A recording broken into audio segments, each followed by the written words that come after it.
누가복음 15장 11절에서 32절까지의 말씀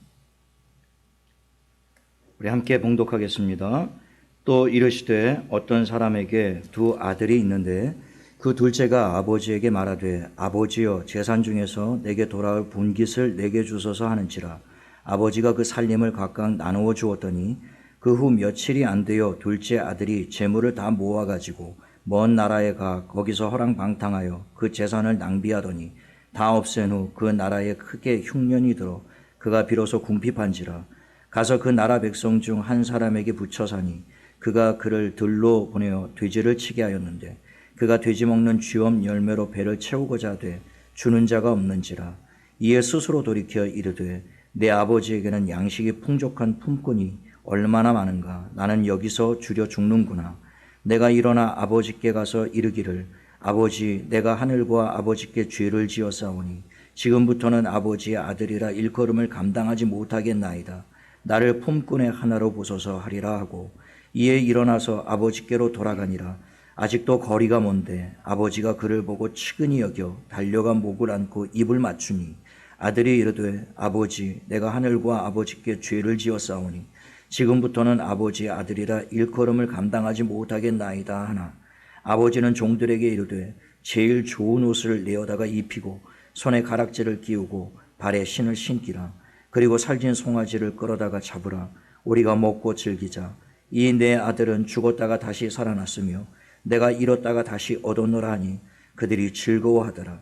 맏아들은 밭에 있다가 돌아와 집에 가까이 왔을 때에 풍악과 춤추는 소리를 듣고 한 종을 불러 이 무슨 일인가 물은데 대답하되 당신의 동생이 돌아왔으며 당신의 아버지가 건강한 그를 다시 맞아들이게 됨으로 인하여 살진 송아지를 잡았나이다 하니 그가 노하여 들어가고자 하지 아니하거늘 아버지가 나와서 권한대 아버지께 대답하여 이르되 내가 여러 해 아버지를 섬겨 명을 어김이 없거늘 내게는 염소 새끼라도 주어 나와 내 벗으로 즐기게 하신 일이 없더니 아버지의 살림을 창녀들과 함께 삼켜버린 이 아들이 돌아오매 이를 위하여 살진 송아지를 잡으셨나이다. 아버지가 이르되 예 너는 항상 나와 함께 있으니 내 것이 다 내 것이로되 이 내 동생은 죽었다가 살아났으며 내가 잃었다가 얻었기로 우리가 즐거워하고 기뻐하는 것이 마땅하다 하니라. 아멘. 저는 이 봉독한 말씀을 가지고 탕자를 기다리시는 아버지라는 제목으로 말씀을 나누겠습니다. 말씀 나누기 전에 우리 좌우 옆에 분과 앞뒤 분에게 한번 축복하시면서 인사하시죠. 사랑합니다. 축복합니다.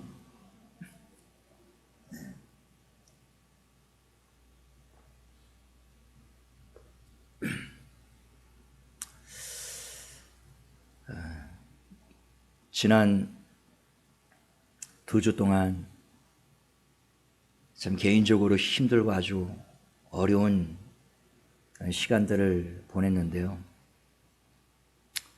지난주 화요일 날 백신을 접종하고 이게 백신 때문이었는지 공교롭게 그렇게 겹치게 되었는지 알 수는 없지만 편도선염까지 같이 이제 중복이 돼서요. 거의 일주일 동안 열이 38.5도, 38.9도 오르락 내리락 하는데요. 한 일주일 그러고 나니까 정신이 아득하더라고요.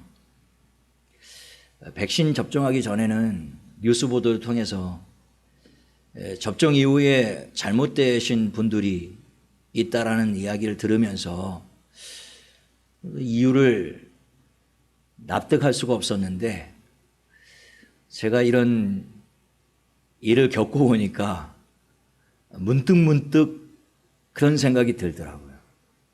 아, 정말 이러다가 잘못되는 거 아닌가. 이러다가 잘못될 수가 있었겠구나. 아, 그걸 아주 온몸으로 겪었던 그런 시간들이었습니다. 몸이 힘든 건 둘째치고 이 걱정하시는 우리 교인들이 얼마나 많은지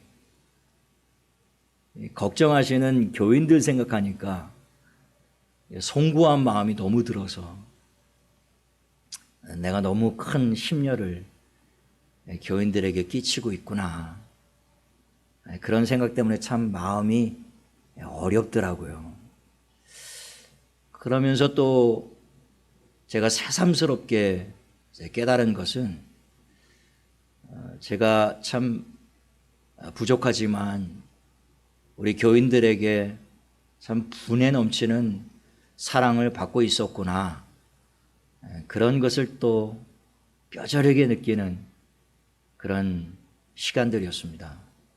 우리 원로 목사님과 또 홍 목사님, 또 우리 장로님, 우리 권사님들, 또 집사님들, 그 간절한 중보기도와 또 성원 덕분에 또 힘든 시간들이었지만 잘 이겨내고 오늘 이렇게 건강한 모습으로 설 수 있게 됨을 하나님께 감사드리고 또 우리 모든 교우들에게 정말 진심을 담아 감사의 말씀을 드립니다.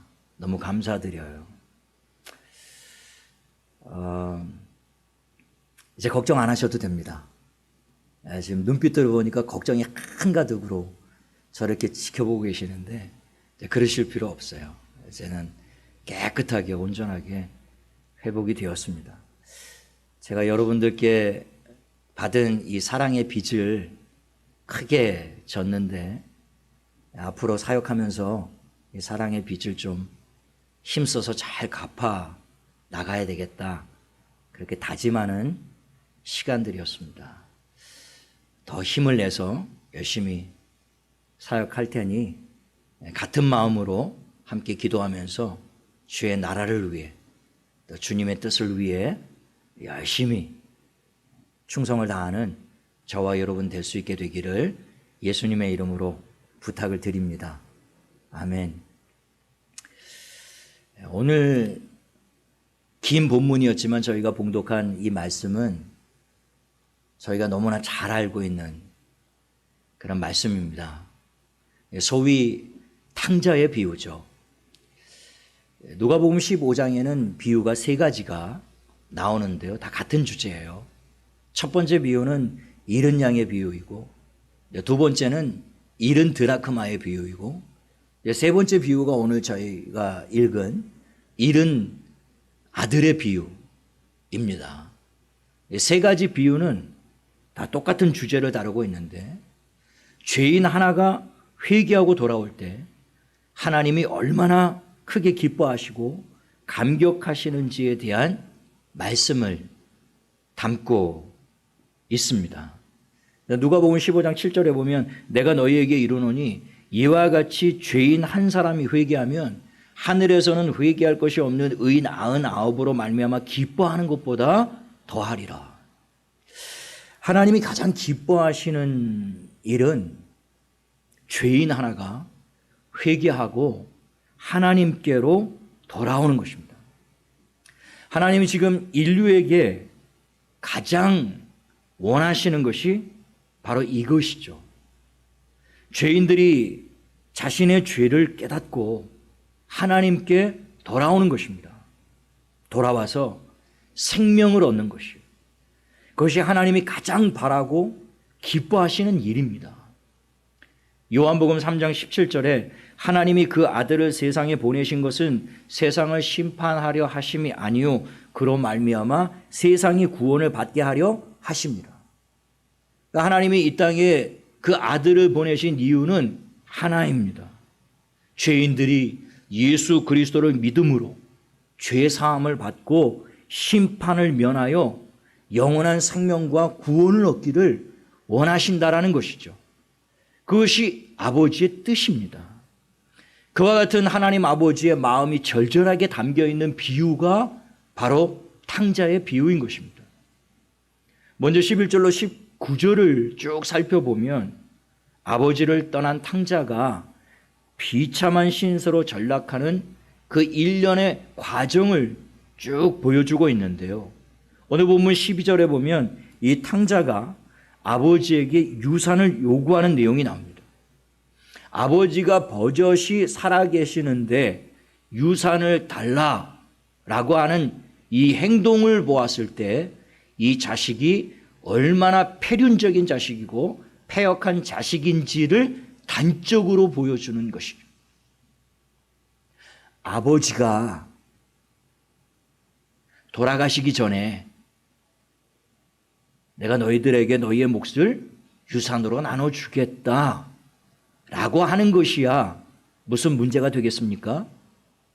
그러나 역으로 아버지가 버젓이 건강하게 살아계시는데 그 아버지에게 내 유산을 달라, 아버지 돌아가셔라, 그 얘기밖에 안 되는 것이죠.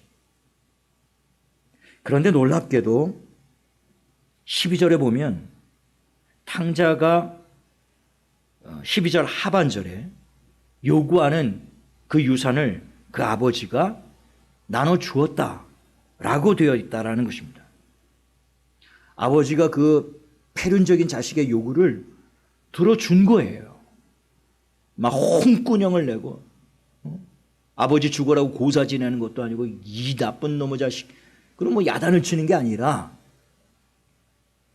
오히려 그의 요구처럼 그의 몫을 떼어줬다라는 거예요. 아버지는 분명 이 둘째 아들이 그 재산을 다 정리해서 집을 뛰쳐나갈 것이라는 사실을 잘 알고 있었습니다. 그리고 허랑방탕하게 그 재산을 다 허비할 것도 잘 알고 있었죠. 평소에 하는 그 행실머리를 보면 왜 몰랐겠어요. 아버지는 다 알고 있었던 것입니다. 그리고 결국에는 처절하게 실패하고 망가질 것도 알고 있었던 겁니다. 그럼에도 그 재산을 나누어 줬다라고 되어 있어요. 왜 그랬을까요? 아버지는 그 아들이 그 처절한 실패를 통해서 인생의 중대한 교훈을 얻기를 바랬기 때문인 것입니다. 우리도 자녀를 양육할 때 고집을 피우고 때를 쓸 때가 있어요.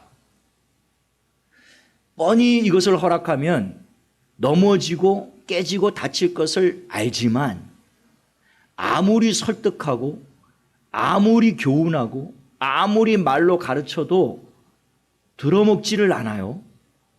계속 고집을 핍니다. 할 수 있다, 해보겠다, 그리고 생떼를 부리는 거예요. 그러면 아버지는 판단을 하죠.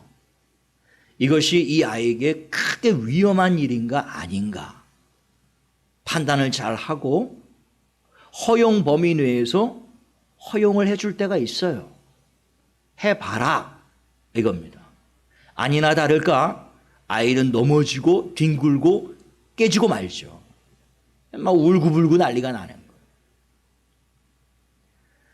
아버지는 허용할 때, 어린 자식에게 그것을 허락할 때 분명 실패하고 넘어지고 깨질 것임을 알지만, 그러나 이 아이가 감당할 수 있는 허용 범위 내에서 허용하는 이유는 그 실패를 통해,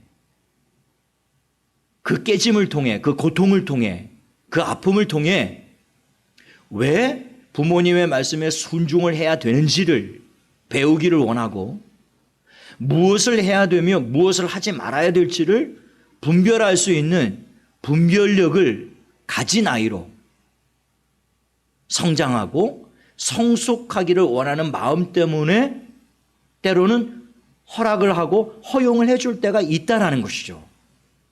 그게 양육의 한 방법입니다. 비록 아이가 넘어지고 깨지고 상한 모습을 볼 때 그 부모는 억장이 무너지죠. 처음부터 아버지의 말을 들었다면 그렇게 쓸데없이 다치고 깨질 일은 없었을 텐데, 결국에는 부모의 말을 불순종하고 거역함으로 그런 고통을 자초한 것 아니겠습니까?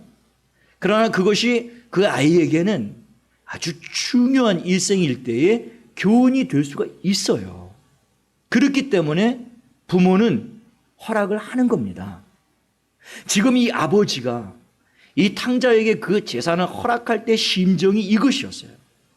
분명히 다 들고 나가 처절하게 실패할 것을 불을 보듯 뻔히 보고 있었지만, 그러나 이 아버지는 아무리 설득하고 교훈하고 말로 가르쳐서 이 아들이 들어먹지를 않았기 때문에 결국엔 그 실패가 뻔히 보였지만 그 실패를 통해서 이 아들이 올바른 것을 배우고 깨닫기를 원했던 것입니다.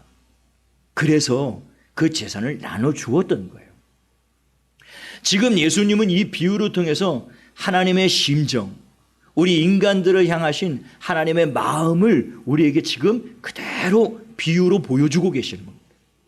하나님이 처음 사람을 만드시고 선악과를 만드실 때 우리에게 자유의지를 주시면서 하나님은 인간이 하나님의 말씀에 불순종하고 네가 이 선악과를 먹는 날에는 반드시 죽으리라 라고 말씀하셨음에도 불구하고 그 말씀을 거역하고 불순종하고 결국에는 사탄의 꾀임에 넘어가서 사탄과 손잡고 한패가 되어 하나님을 배반하고 결국에는 선악과를 먹고 타락하고 하나님을 떠날 것이라는 사실을 하나님이 왜 모르셨겠어요?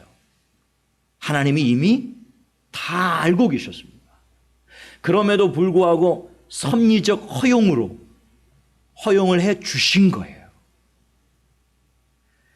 하나님이 선악과를 막지 않으신 이유는 결국 인간이 그 선악과를 먹고 타락한 결과가 무엇인지, 하나님의 말씀에 불순종하고 하나님을 떠난 결과가 얼마나 비참하고 끔찍한 것인지를 철저하게 우리 인간들이 배우기를, 깨닫기를 원하셨기 때문이었다는 것입니다. 인생은 절대로 하나님을 떠나서는 살 수 없는, 오늘 김대영 집사님 기도하셨던 것처럼 하나님이 없이는 존재할 수 없고 하나님을 떠나서는 결코 살 수 없는 존재라는 사실을 아무리 말로 가르치고 아무리 교훈하고 선악과를 보여주면서 교훈하셨지만 인간은 끝끝내 그 고집을 버리지 않고 꺾지 않으면 우리는 얼마든지 하나님 없이도 살 수 있노라, 하나님을 떠나서도 얼마든지 살 수 있노라, 그렇게 반역하고 하나님을 떠난 것이 인류 최초의 범죄 아닙니까? 그러나 그 결과가 얼마나 처절하고 얼마나 끔찍한 것인지를 인간들로 하여금 스스로 우리의 온 인생 여정을 통하여 우리의 온몸으로 그것을 배우고 체득하기를 원하셨기 때문에 허용해 주신 거예요. 아들은 아버지의 예상에서 한치도 벗어나지를 않았습니다. 아버지가 예상한 대로 13절의 아들은 그 많은 재산을 며칠도 못 되어 다 정리해서 아버지가 보이지 않는 먼 타국으로 달아나 버리고 맙니다. 그 먼 타국으로 달아나서 결국에는 그 많은 재산을요 전부 탕진하고 말죠. 뒤에 그 큰 아들의 고백처럼 창녀들과 함께 술독에 빠져서 도박과 노름과 마약과 온갖 세상 쾌락과 즐거움에 빠져서요 그 어마어마한 재산을 전부 탕진해버리고 말았다라는 것입니다. 우리가 이 비유에서 배워야 될 한 가지 중요한 사실이 여기에 나타납니다. 그 아들이 그렇게 허랑방탕하게 낭비해버린 그 많은 재산들이 누구의 것이었느냐라고 하는 것입니다. 주님은 이 비유를 통해서 우리에게 그것을 지금 가르쳐주고 계신 거예요. 그것은 본래 그 아들의 것이 아니었다라는 것이죠. 그 많은 재산은 본래 그 아버지의 것이었다라는 것입니다. 그러니까 주님은 이 비유를 통해서 우리에게 들려주시고 싶은 핵심적인 메시지가 이거예요. 너희가 바로 그 아버지의 재산을 훔쳐 달아난 탕자처럼 하나님의 모든 지으신 것들을 강탈하여 아버지의 집을 뛰쳐나간 탕자들과 같은 존재들이다 라는 사실을 이 비유를 통해서 우리에게 말씀하고 계시는 것입니다. 그러니까 실상 우리에게 있는 모든 것들은 본래 우리의 것이 아니라는 것입니다. 전부 하나님의 것이죠. 해와 달과 별들, 우리가 살고 있는 이 지구, 하늘과 땅과 바다와 그 가운데 있는 모든 동식물들, 땅과 바다 속에 있는 모든 광물들, 우리에게 날마다 값없이 주어지고 있는 햇빛과 공기와 물, 이 모든 것들 전부 어느 것 하나도 우리가 만든 것이 아닙니다. 우리가 만든 것이 아니기 때문에 우리의 것이 될 수가 없는 것이죠. 처음부터 이 모든 것들은 우리의 것이 아니었단 말이죠. 누구의 것이었겠습니까? 천지를 지으신 여호와의 것이라는 것입니다.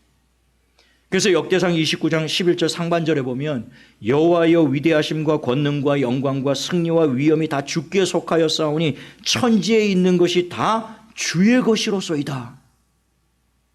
천지에 있는 것이 전부 여호와의 것이라는 거예요. 태초에 하나님이 천지를 창조하신, 하나님이 창조하셨기 때문에 이 모든 것은 다 하나님의 것이에요. 지금 내 명의로 되어 있다고 해서 그것이 내 것이 아닙니다. 이 토지가 내 명의로 되어 있으니까 내 것이다. 한시적으로 지금은 내 것일 수 있죠. 내 명의로 된 자동차, 내 명의로 된 통장, 내 명의로 된 건물, 내 명의로 된 집, 지금은 한시적으로 내 것일 수 있습니다. 누구도 건드릴 수 없는 나만의 것일 수 있죠. 그러나 그것은 영원한 것이 아닙니다. 잠시 잠깐 오면 그 명의는 바뀌고 소유권은 이전되고 말아요.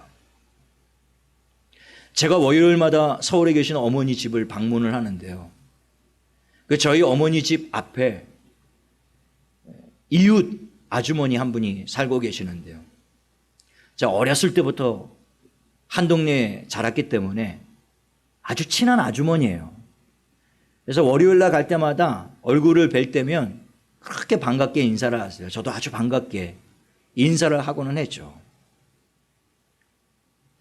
그런데 몇 달 전 어느 날 집에 갔더니 어머니가 풀이 죽어 계신 거예요.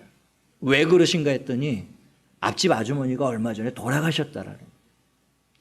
야, 지난주에 그렇게 반갑게 인사했는데 그것이 마지막이었구나. 마음이 참 씁쓸하고 안타깝고 아프더라고요. 며칠이 못 돼서 6남매들이 모여서 아주머니의 유품을 다 정리하고 4층 건물 집이었는데 그것을 다른 사람에게 팔아 넘겼더라고요. 유산을 6남매가 다 나눠 가진 거예요. 평생을요, 수십 년을 그 집을 쓸고 닦고 얼마나 애지중지하게 가까웠는지. 내 집이니까 영원할 것 같았는데요. 그러나 돌아가시고 불과 며칠 되지 않아서 그 명의가, 소유권이 다른 사람의 것이 되어버렸어요. 지금은 그 건물 다 헐어버리고 새로운 집을 7층짜리 건물을 짓는다고 지금 한참 건축 중이더라고요. 여러분, 지금 내 명의로 되어 있다라고 해서 그것이 영원한 나의 소유가 아니라는 것입니다. 그래서 욥기서 1장 21절에 보면 이르되 내가 모태에서 알몸으로 나와 싸운즉 또한 알몸으로 그리로 돌아가올지라. 주신 이도 여호와시오 거두신 이도 여호와시오니 여호와의 이름이 찬송을 받으실지니이다.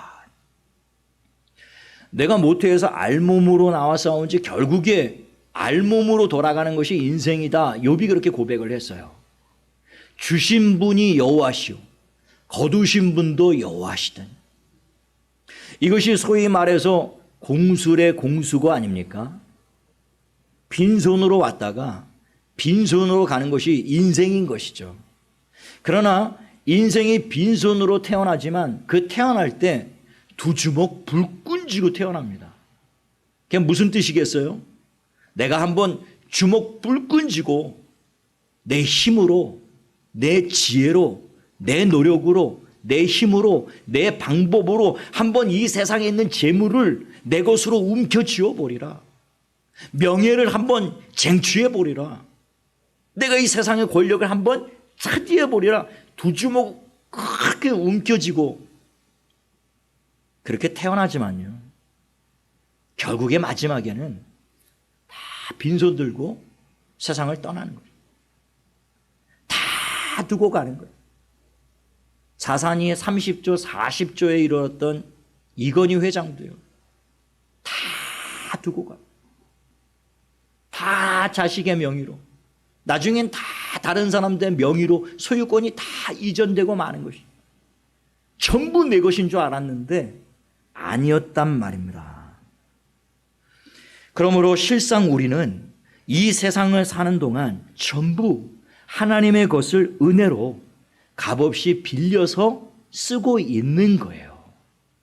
햇빛, 공기, 물, 우리의 이 몸, 건강, 시간, 생명, 재능, 직장, 가족, 내게 있는 크고 작은 모든 것들 전부 하나님의 것입니다. 내 것이 아니에요.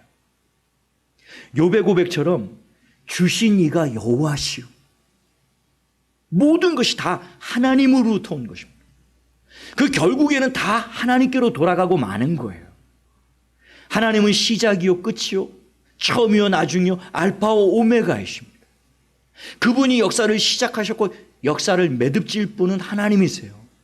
내 인생을 시작하게 하신 분도 하나님이시고요, 내 인생의 끝을 정하신 분도 하나님이세요. 그러니 우리에게 있는 모든 것들이 처음부터 내 것이 아니라 이것은 하나님의 것입니다. 그러므로 우리는 여호와의 이름이 찬송을 받으실지니이다. 욥의 고백처럼 이 모든 것을 내게 값없이 은혜로 허락하신 그 하나님께 감사와 찬양과 영광을 돌리는 삶을 마땅히 살아야 해요. 만일 하나님이 우리 코끝에다가 이 계량기를 달아놓고 숨 쉬는 만큼, 너 내 공기를 쓰는 만큼 돈 내라, 1분에 100만 원. 여러분 가지고 계신 재산으로 몇 분을 유지하실 수 있으시겠어요? 저는 몇 분을 못 버티고 끝나고 말 것 같아요. 이 코끝에다가 계량기를 달아, 값을 지불하지 못하면 그냥 계량기를 잠궈버리는 거죠. 숨이 끊어지는 거예요. 그런데 하나님은 우리에게 그냥 이렇게 마음대로 호흡하고 마음대로 숨쉬고, 이게 값없이 은혜로 지금 하나님이 선물과 같이 우리에게 생명을 주시고 호흡을 주시고 이 숨 쉴 수 있는 공기들을 우리에게 허용하고 계시는 것 아니겠습니까? 무한한 하나님의 자원들을 우리가 값없이 사용하고 있으면서도 탕자의 전형적인 특징은 그럼에도 불구하고 아버지께 감사하지 않았다라고 하는 것입니다. 그저 제 것인 줄 알고 허랑방탕하게 쓰기에 바빴다라는 거예요. 그냥 그 아버지의 유산을 그냥 자기의 것인 줄 알고 그걸 처분해서 아버지의 집을 떠나와서 그것으로 그냥 제 멋대로 제 마음대로 제 육신의 쾌락과 즐거움만을 위해서 그것을 사용했다라는 거예요. 아버지로부터 물려받은 것이니 사용할 때마다 아버지께 감사하고 의미 있고 가치 있게 내게 이 재산을 값없이 주신 아버지의 뜻대로 사용하면서 세상 가운데 아버지의 영광을 드러내야 될 책임을 받은 자식으로서의 그 도리를 전부 다 망각한 채 이 탕자는 그저 그 아버지의 재산을 제 것인 양, 제 마음대로 제 멋대로 다 낭비하고 허비하고 말았다라는 거예요. 아버지께 조금도 감사할 줄을 몰랐다라는 것이죠. 그것이 지금 인류의 모습이라는 것입니다. 지금 이 비유를 통해서 하나님이 우리에게 말씀하고 계시는 거예요. 너희가 그렇게 값없이 은혜로 햇빛을 하나님이 선물로 주셨고, 물을 선물로 주시고, 공기를 선물로 주시고, 너희에게 생명을 선물로 주시고, 우리에게 주어진 그 많은 재능들, 그 많은 재물들, 우리에게 주어진 가족들, 전부 하나님의 선물로 우리에게 주어진 것들인데요, 인류는 그저 쓰기 바쁜 거예요. 그저 자기의 욕심을 채우고, 자기의 욕망을 채우고, 자기의 쾌락을 채우는 일에 그저 무분별하게 하나님이 주신 것들을 막 무차별적으로 개발을 하고 가져다 쓰기 바빠서요, 결국엔 온 자연이, 온 세계가 몸살을 앓고 있는 이유와 원인이 바로 이 인간들의 하나님의 뜻대로 사용하지 못하는 자기의 욕심만, 자기의 욕망만을 채우기 위해서 무분별하게 그냥 무차별적으로 가져다 쓴 결과가 지금 우리가 겪고 있는 이 재앙과 이 불행과 고통 아니겠습니까? 하나님의 것을 값없이 하나님으로부터 받아서 쓰면서도 하나님께 감사할 줄 모르는, 아버지께 감사할 줄 모르는 것이 이 탕자의 전형적인 특징이라는 것입니다. 그렇게 허랑방탕하게 다 재산을 허비한 탕자는 14절에 보면 결국 흉년까지 겹침으로 궁핍하게 되었습니다. 굶주리게 되었어요. 결국에는 15절에 돼지 우리를 치는 신세로 전락하고 맙니다. 16절에 너무 배가 고프니까 돼지가 먹는 쥐염 열매로 배를 채우고자 하나 아무도 주는 자가 없었다라는 거예요. 결국에 탕자는 줄인 배로 움켜쥐고 아주 비참한 신세가 되고 맙니다. 주님은 이 비유를 통해서 결국 하나님을 떠난 인생의 결국이 다 이와 같을 것임을 보여주고 있는 겁니다. 오늘 우리가 이 비유를 통해서 배워야 될 중대한 두 번째 교훈이 바로 이것이죠. 아버지를 떠난 모든 인생은 결국 줄이고 목마른 비참한 신세로 전락하고 만다라는 것입니다. 처음 사람 아담이 하나님께 불순종하고 하나님을 떠났을 때 인간은 하나님 없이도 얼마든지 행복하고 충만한 삶을 살 수 있을 것이라고 자신만만해했습니다. 스스로 하나님처럼 될 수 있다고 자부하면서 인간의 지혜와 재능을 무기 삼아 생육하고 번성하여 땅을 정복하고 다스려 온 거예요. 실상은 모두가 하나님의 것들이었고 하나님이 주신 것들이었음에도 불구하고 그것들을 통하여 하나님을 위하여 사용하지 않았습니다. 하나님의 영광을 위하여 사용하지 않았어요. 하나님의 이름을 위하여, 하나님의 뜻을 위하여 그것들을 사용하지 않았습니다. 오로지 자기의 만족과 기쁨과 영광을 위해서 사용했던 것입니다. 육신의 정욕, 안목의 정욕, 이생의 자랑을 채우는 일에만 몰두해 왔던 거예요. 결국 인류는 지금과 같은 끔찍한 현실에 직면하고 말게 된 것이죠. 탕자가 결국에는 돼지 우리에 떨어진 신세가 되고 말았던 것처럼 하나님을 떠난 인생들은 결국 지금 우리가 겪고 있는 이 팬데믹 코로나, 그리고 이상기후로 말미암아 끊임없이 전 세계에 불어닥치고 있는 재난과 재앙과 불행과 고통들, 결국 하나님을 떠난 인생이 직면하고 있는 일들이 이와 같은 것이라는 것입니다. 향후 2040년, 적어도 2050년까지 지난번 설교 가운데 말씀드렸습니다만 지구의 온도를 현재와 같이 유지하거나 혹은 현재보다 낮추지 못하면 지금보다 더 무시무시하고 끔찍한 재앙들이 일어나게 될 것이라고 전망하고 있어요. 저는 분명히 그렇게 될 것입니다. 지금 우리가 겪고 있는 이 재앙은 시작에 불과해요. 코로나 팬데믹으로 전 세계가 공황 상태에서 헤어나오지를 못하고 있습니다. 2년 가까이요. 속수무책. 경기 침체나 경제 불황은요, 지금 맛보기로만 지금 너무 급한 불들이 있기에 그 급한 불들을 끊으라고 지금 정신이 없어서 그렇죠. 전 세계적으로 불어닥칠 경기 침체와 경제의 불황을 이제 앞으로 들이닥칠 텐데요, 이건 도저히 우리가 감당할 수 없는 일들이, 불행과 고통들이 끊임없이 우리 현실 가운데 닥쳐오게 될 것이라는 것입니다. 지금 우리가 현실에서 직면하고 있는 이 일들이 바로 돼지의리에 떨어진 탕자의 모습이 아닌가라고 하는 것이죠. 주님은 이 비유를 통해 아버지를 떠난 인류는 결국 죄와 죽음과 불행과 고통이라는 비참한 지경에 떨어질 수밖에 없다는 사실을 가르치고 계시는 거예요. 하나님은 인간에게 선악과를 먹으면 반드시 죽을 것이라고 경고하셨습니다. 이는 하나님을 떠난 인간은 결국 비참한 신세로 전락하고 말 것이라고 경고하신 거예요.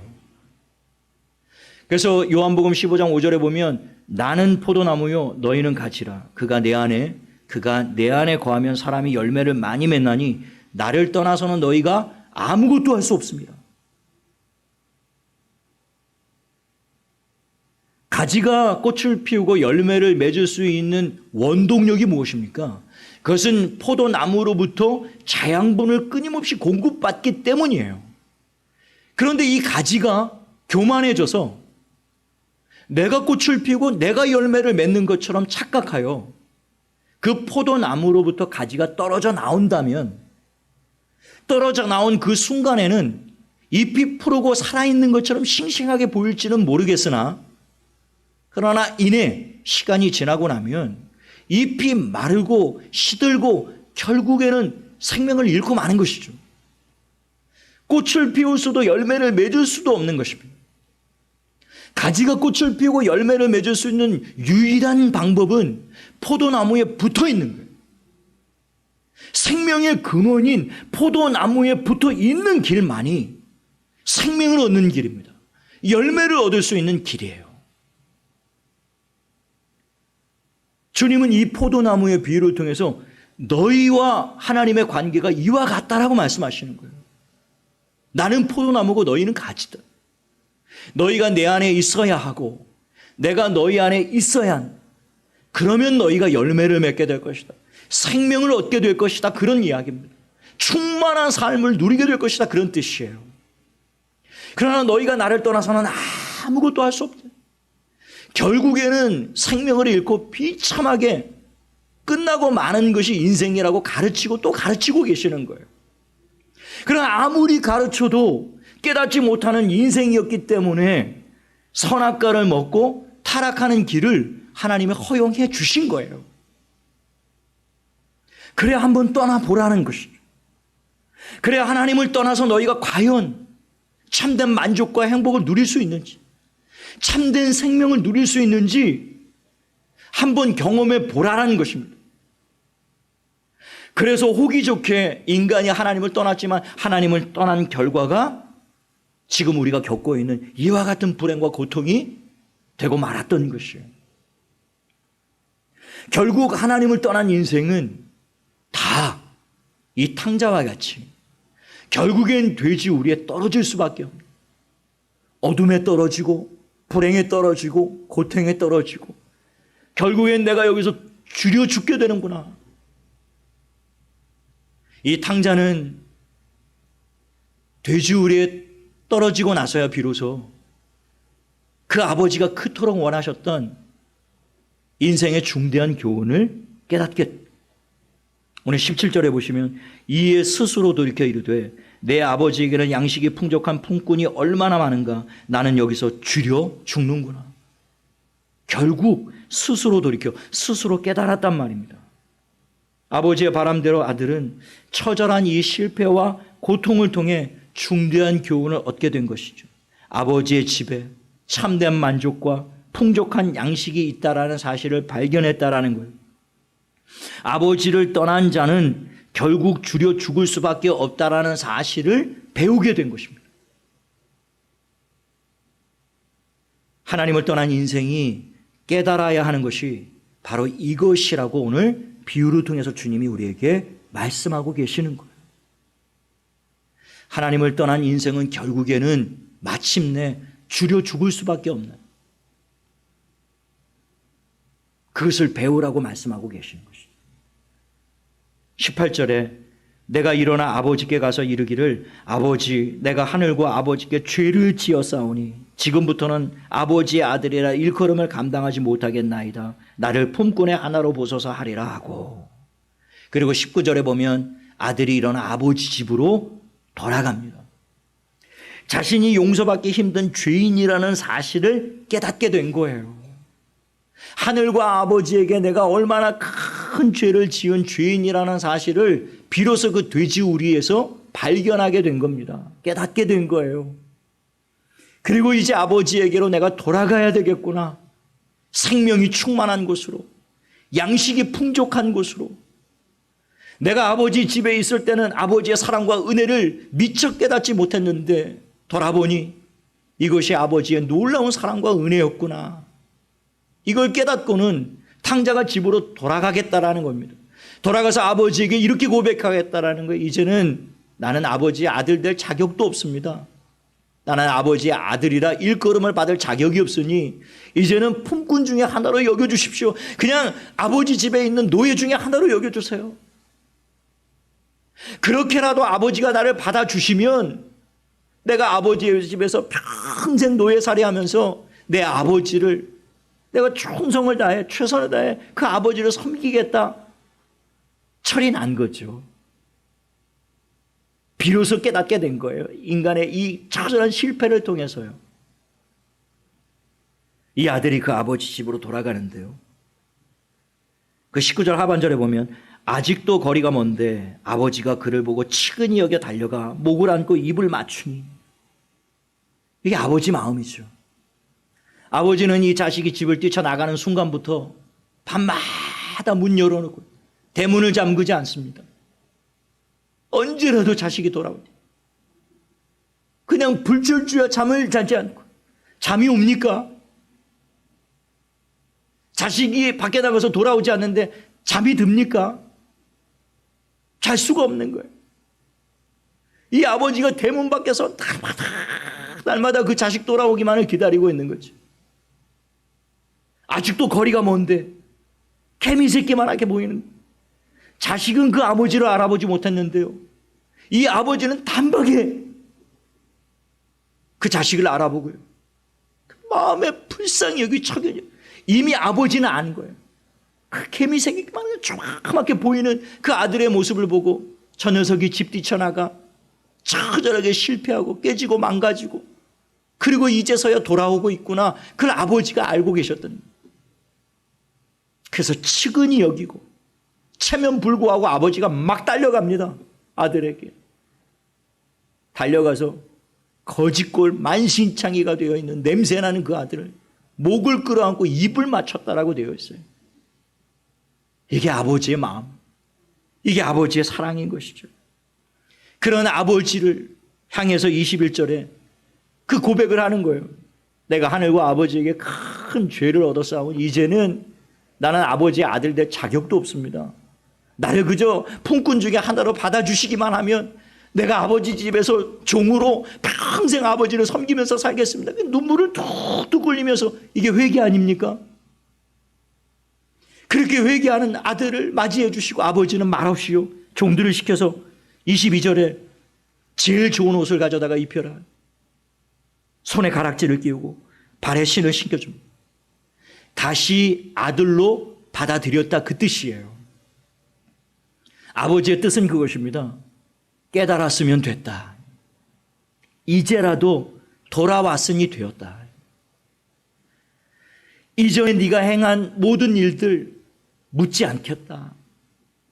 네가 너의 경험을 통해서 네가 얼마나 큰 죄인인지를, 네가 아버지의 마음을 얼마나 상하게 했는지를, 네가 어떻게 불순종하고 뛰쳐나가 아버지에게 큰 고통을 주었는지를 네가 이제 깨달았으니 내가 더 이상 너의 죄를 묻지 않겠다라는 것입니다. 네 스스로 깨달았으면 됐다. 그리고 그대로 맞아주시고 종들을 시켜서 살진 송아지를 잡아 온 동네 사람들을 불러 잔치를 벌였던 것이죠.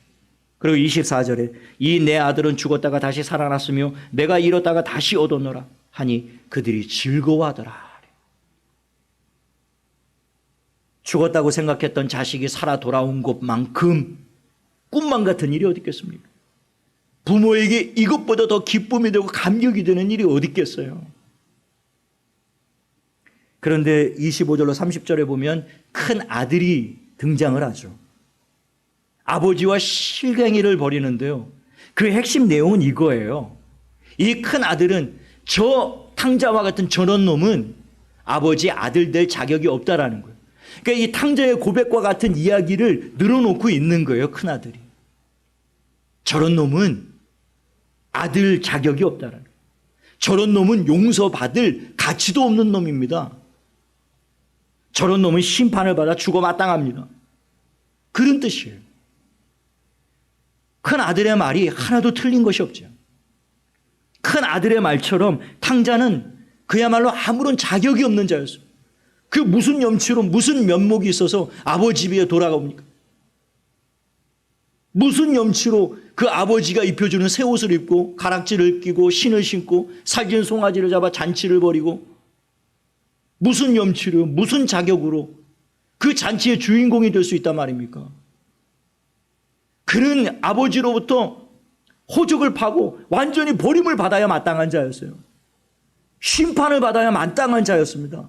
온 동네 사람들을 불러다 잔치를 벌일 것이 아니라 동네 사람들 돌 하나씩 전부 다 들고 오십시오. 이런 패역한 자식, 이런 패륜적인 자식은 모세의 율법에 돌로 쳐서 죽이라고 명령했으니까 이런 자식은 죽어야 마땅합니다.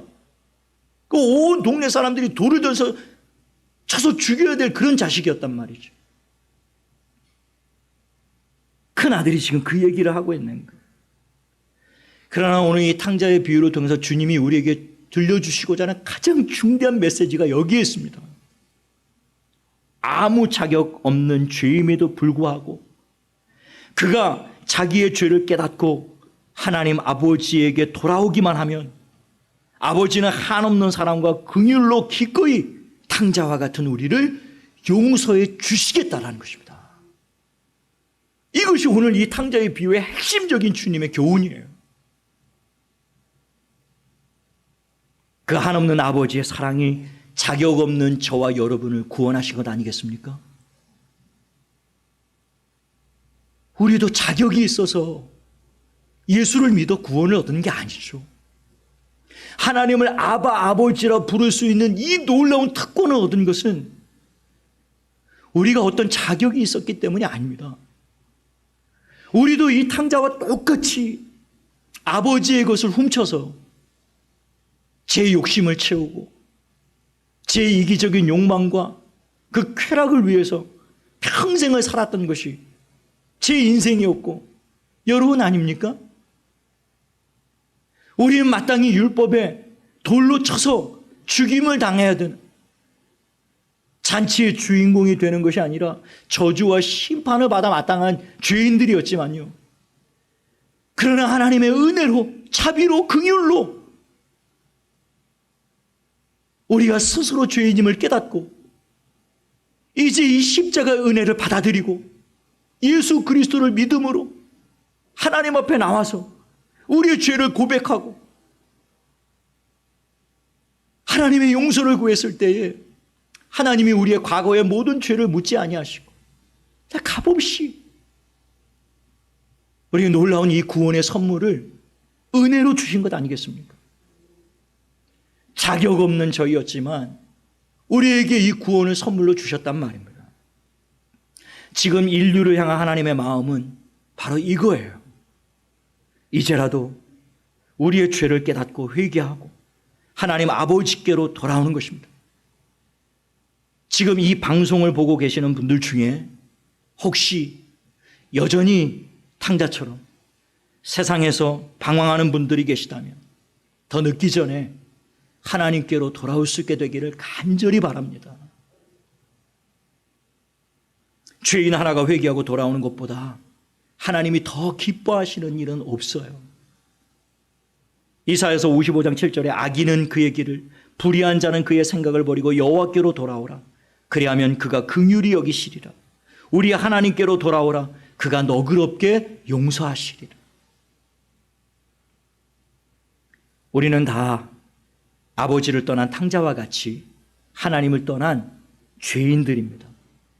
아버지의 유산을 죄 짓는 일에 허랑방탕하게 낭비하고 말았던 탕자와 같이 하나님이 지으신 모든 것들을 제 것인 양 제 마음대로 쓰고 살면서 하늘과 아버지께 죄를 쌓았던 죄인들이었어요. 하나님을 떠난 죄인은 필연적으로 죄와 죽음과 불행과 고통에 떨어지고 맙니다. 모든 불행과 고통에는 원인이 있기 마련인데요.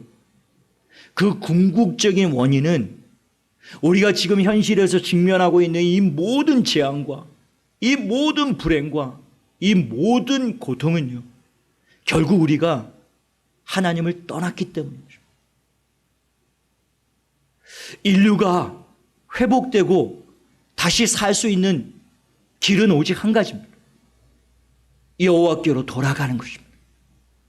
하나님께로 돌아가는 것입니다. 하나님을 떠나 살았던 모든 죄를 회개하고 예수 그리스도를 믿는 길만이 우리가 다시 회복되고 살 수 있는 길이라는 거예요. 이제라도 이 방송을 보시는 분들 중에 하나님을 떠나 계시고 예수를 믿지 않는 분들이 계시다면 부디 마음을 열고 예수 그리스도를 영접하여 하나님 아버지의 집으로 돌아오는 여러분 되시기를 예수님의 이름으로 축원을 드립니다. 그 하나님 아버지의 집에는 영원한 생명과 충만한 기쁨이 있습니다. 거기에는 한없는 아버지의 용서와 변함없는 사랑이 기다리고 있어요. 지금도 아버지는 집 나간 탕자들이 돌아오기만을 간절히 기다리고 계십니다. 어서 돌아오십시오. 아버지가 기꺼이 여러분들을 맞아주실 것입니다.